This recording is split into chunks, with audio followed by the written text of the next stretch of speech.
everybody. How you doing today? Hope you're having a good day, a blessed day, and hope you're recharged from yesterday so you can face this world on in the next few days until you get to meet again with the saints. All right, so today the title of the lesson is God's Positioning System, or GPS. And we're familiar with these things. See, the Bible teaches us there's only two possible paths to be on. I mean, we need to be on the right path. I mean, Jesus said there in Matthew 7:13 and 14 says, enter by the narrow gate, for the gate is wide and the way is broad that leads to destruction, and many are those who enter by it. For the gate is small and the way is narrow that leads to life, and few are those who find it. See, the broad way is the way of the world, and the narrow way is the way of God. Now, getting there, that's something we have to consider. How are we going to get there? Well, while here on earth, there may be many paths to get to a certain destination. I mean, you can just look at the maps and you can see, well, there's many possible ways to get there. And then, of course, the closer you are to something, the less options you have to get to where you're going. And so we know that. And a lot of people think that's the way it is through life, and some people even teach that's the way it is to heaven. No, there's only one pathway to heaven. And we have to get that straight right now. I mean, there's only one pathway to heaven, and so we need to make sure we get that right. All right.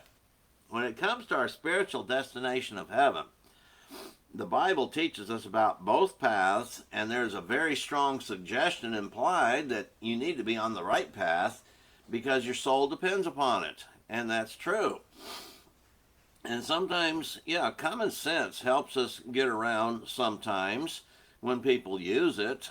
So before we can go anywhere, we must know certain facts, like where the place is, where we are right now, and what direction or path we need to follow. I mean, some of it is just common sense. And so depending on how much time you have, you can take various roads if you want to, and if you are pressed for time, you need to take the most direct route. And since the world may end at any moment, we had better be on the right path at that moment.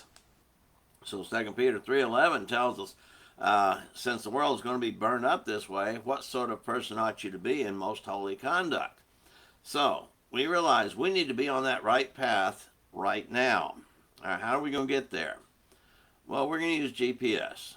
You know, one of the tools that I use in my travels, and now a lot of people use them, is what we call a GPS device. It's an amazing piece of technology, a sort of mini computer with a function in mind of getting you where you want to go in the safest, most economical way. And so this GPS uses satellites to calculate your exact position on the earth. And then when you program into it and tell it where you want to go, it calculates the fastest route, the shortest route. Maybe you selected routes that don't have to go through toll roads. And so it'll take all those things into consideration. And then it'll plan out for you, say, okay, here you start taking this road and follow these directions. And you'll have it planned out where that it'll even forecast about what time you're going to get to where you're going. And these are very accurate. It's, like I say, it's really amazing. When it comes to our spiritual journey, we need a GPS also, one that is designed by God. And we could use God's plan of salvation or God's positioning system. I mean, we use GPS to get on the right track, and the plan of salvation is the only way to do that. And once we're on that right track, we need to know how to stay on the right track. See, that is where God's perfect standard is to be used. There's another word we can use for it, God's perfect standard, GPS. And so the Bible keeps us on the straight and narrow. The problem is only if we let it.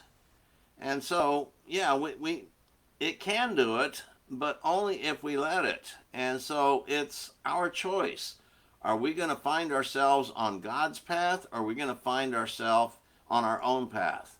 And so we have to let God's standard direct us and guide us. Just like the GPS does not drive you there itself. Now, some cars, they utilize that system and almost seem to drive themselves, like certain Teslas do that, and now they're incorporating that technology more and more. But I still don't trust that yet. But anyway, all the GPS does is give you the direction you should go. And so you make the choice of following or ignoring the instructions. And most people live this way. We know that. Most people live this way. See, when you program the destination into the GPS, and as long as you stay on the route suggested, it's going to be fine.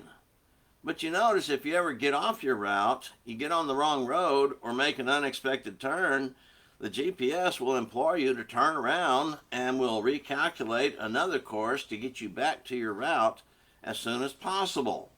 I mean, it'll go crazy. As long as you're on your route, yeah, okay, quarter mile up here, you need to make a right or left turn and turn onto this street. And so it'll do that. But if you decide to turn the wrong direction, it's going to say, now go up here, make a U-turn, make a legal U-turn, and it'll start to get on your case because it's programmed where you programmed it, but you're not following that route, and so they can get a little angry sometimes. Now, the church is likened to the voice of the GPS unit, when you think about it. The church, the body of Christ. See, if you get off course, the church, the Christians implore you to get back on the right course. And that is what we as Christians do for each other. We help each other. And so we cannot make you change course, but we can encourage you to get back on course. That is, if you want to go to heaven. Now, if you don't care about going to heaven, you're just going to go your way and you're going to ignore us. But if you want to go to heaven, we're here to encourage you and to help you. See, like we said, sometimes common sense is necessary. So if you are on course, why would anyone want to get off the right pathway? That's a question we ask ourselves, and sadly, we have to ask ourselves that so many times because many people choose to get off the right pathway. They leave God, they leave the church, they leave the truth. And the next question will be, why would you ignore the instructions? The instructions are designed to get you to heaven. Why would you ignore those instructions? I mean, so some people might think they can get there on their own, but that would be wrong. See, like we said, there is only one pathway to heaven and getting there. And you would waste a lot of resources trying to get there by different means and routes because they're not going to get you there. And so it's a waste. Even if you do use tools, if you choose to ignore those tools, it's not going to help you. See, people who ignore God's instructions on how to get to heaven, they usually follow another GPS device. And this is the device created by Satan and promoted and advertised in our world today. This GPS stands for greed, pride, and selfishness. These three alone, of all the sins we have listed in the Bible, these three are the greatest hindrances to people being faithful to God. These three drive all the other sins that are listed in God's holy word. And there is not a problem or sin that is not driven by one of these. I mean, let's examine each of them. Greed, the desire for more wealth, more possessions, more power, more fame, more pleasure. I mean, greed is there. And when we talk about greed, there's another word used in the Bible to describe this. This sin is called covetousness. Jesus included this in Mark 7, 20 through 23. It says, and he was saying, that which proceeds out of the man, that is what defiles the man. For from within, out of the heart of men proceed the evil thoughts, fornications, thefts, murders, adulteries, deeds of coveting, and wickedness, as well as deceit, sensuality, envy, slander, pride, and foolishness. All of these evil things proceed from within and defile the man. And Paul kind of gets to the point when he says in Colossians 3:5, therefore consider the members of your earthly body as dead to immorality, impurity, passion, evil desire, and greed, which amounts to idolatry. See, idolatry is anything that takes our adoration and focus off of God. And we know that in times past, they still do. People worship idols.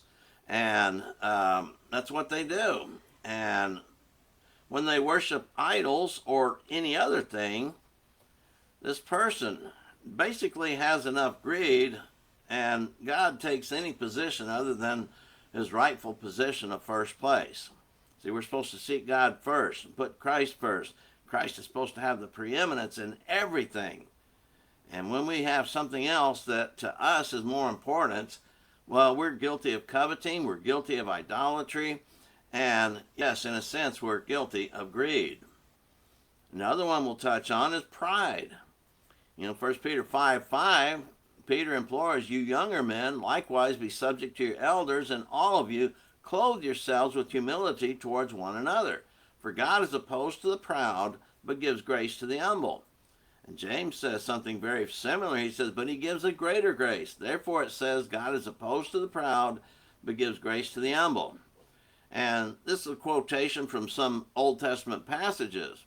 Also in the Old Testament, in Proverbs, we're told, pride goes before a fall. And so pride is something that kind of gets in our way. It's that thing about us that thinks, hey, we're the greatest. We're better than anybody else. We're better than God. We know better than God what's good for us. And so pride gets in the way there.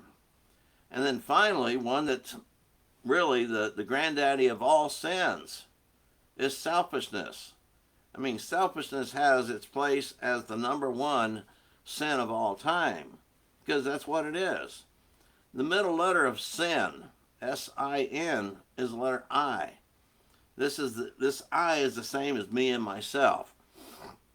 And there is not a sin that does not involve selfishness. Even if we do not intend to sin, our wants and desires are not always under control as they should be, and thus we do what we want to do. That is called selfishness. And that's what it is. Always concentrating upon selfishness. And that's the cause and the root of all sorts of problems. And so in Philippians 2:3-4, it warns us, do nothing from selfishness or empty conceit, but with humility of mind let each of you regard one another as more important than himself.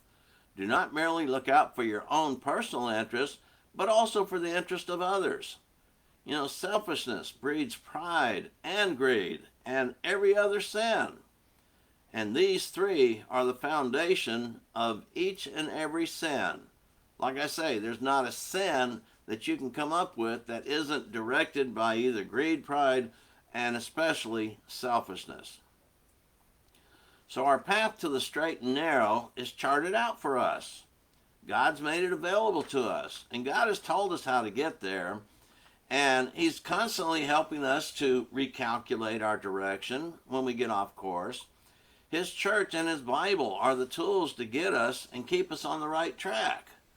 So the question for you is, what path are you on right now? Are you following God's positioning system, or are you following the way of the world? The way of the world is not going to get you to heaven. Only God's positioning system can do that. So think about those things, and think about this analogy. It's a good analogy to use. It's good for, this lesson would be good to use as a sermon. I've done that several times, and it really makes a point because people understand what a GPS is. I mean, they've got one. They either have a one in their car, or they bought a little device they put in their car to get these directions, and that was pretty neat. And then, of course, a lot of them have it on their phones and sometimes on their watches. They have these devices. So people know what a GPS is. So use that analogy to convey spiritual truths, just like Jesus did. Jesus used known things to convey ideas about something that had not been seen. So follow the example of Jesus. Use this analogy and help people understand God's GPS is a whole lot better than man's GPS. So, all right, that's it for today. Lord willing, be back again tomorrow with another lesson. Bye bye for now.